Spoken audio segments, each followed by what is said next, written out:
રાધે. જય શ્રી કૃષ્ણ. ચંદ્રગ્રહણ વિશેની સમજણ. તારીખ 7/9/2025 ને રવિવાર, ભાદરવા સુદ પૂનમ. ગણપતિજી મહારાજનો ઉત્સવ ઉજવ્યા પછી હવે જ્યારે ભાદરવા સુદ પૂનમ એટલે કે પિતૃપક્ષની પ્રથમ પૂર્ણિમાથી શરૂ થતા શ્રાદ્ધમાં ગ્રહણ છે.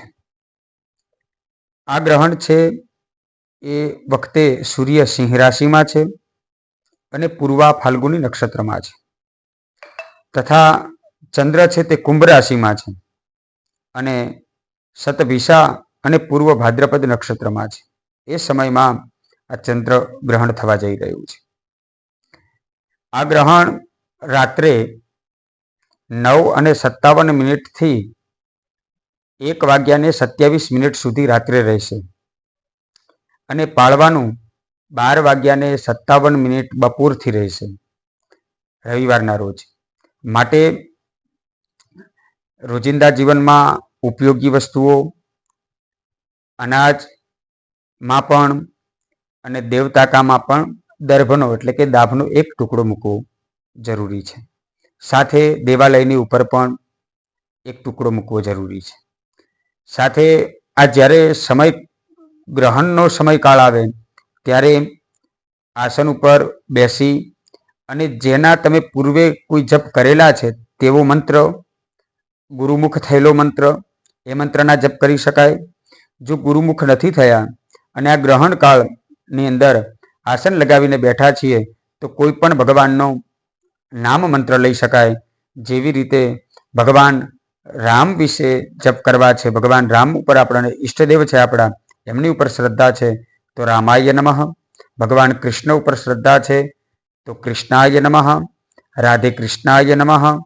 અનેક મંત્રો છે જેને ચતુર્થી વિભક્તિ સાથે નામ લેવાથી એ મંત્ર ગણાય અને નામ મંત્ર કહેવામાં આવે છે. એ પણ આવા સમયની અંદર અનેક ગણું ફળ આપતો હોય છે. આમ તો હર હંમેશા આપે છે, તેમ છતાં પણ વિશેષમાં જ્યારે ગ્રહણ હોય ત્યારે ગુરુમુખ થયેલા મંત્રો અને ભગવાનના નામ મંત્ર પણ અનેક ગણું ફળ આપતો હોય છે. આ સમયે 9:57 કરી અને 1:27 સુધી ગર્ભવતી બહેનો છે એમને પણ ખાસ કાળજી રાખવાની હોય છે, કારણ કે મનનો કારક ચંદ્ર છે. મનની અંદર નેગેટિવ ઉર્જા આપે એ ચંદ્ર છે. એટલા માટે એ સમયગાળાની અંદર જ્યારે બે જીવ સાથે ગર્ભવતી સ્ત્રી બે જીવ લઈને બેઠી છે ત્યારે એને ખાસ કાળજી રાખવાની હોય છે. તો એ પણ મનની અંદર કેવલ ભગવાનનું નામ મંત્રના જપ કરી શકે છે, જેથી કરી અને નેગેટિવ ઉર્જા છે તે એમના શરીરમાં પ્રવેશ ન કરે અને બાળકને પણ કોઈ પ્રકારનું નુકસાન ન કરે. માટે થઈ અને સૌથી ઉત્તમ કોઈ વજ્ર સમાન હથિયાર હોય તો એ ભગવાનનું નામ મંત્ર છે. તો એ સતત આ સમયગાળા દરમિયાન નામ મંત્રના જપ કરે. બીજા જે પણ સાધકો છે તે આસન ઉપર બિરાજમાન થઈ અને ગૌમુખીની અંદર માળા લઈ અને જે પણ યથાશક્તિ જેટલા પણ મંત્રના જપ થાય તે મંત્રના જપ કરે. જ્યારે ગ્રહણ કાળ પૂર્ણ થાય ત્યારે પહેરેલા કપડે સ્નાન કરી અને ભગવાનને જે પણ દેવાલય છે એની પણ સ્વચ્છતા કરે, સાથે દેવોને પણ પૂજન કરે. આ સમયગાળા દરમિયાન અન્ન પણ નથી લેવાનું અને બને ત્યાં સુધી જળ પણ લેવાનું નથી. સંપૂર્ણ રીતે પાળવાથી ભગવાન કૃષ્ણ, ભગવાન ઈષ્ટદેવ અને ગુરુદેવની અનેક પ્રકારની કૃપા આપણને બધાને પ્રાપ્ત થાય છે.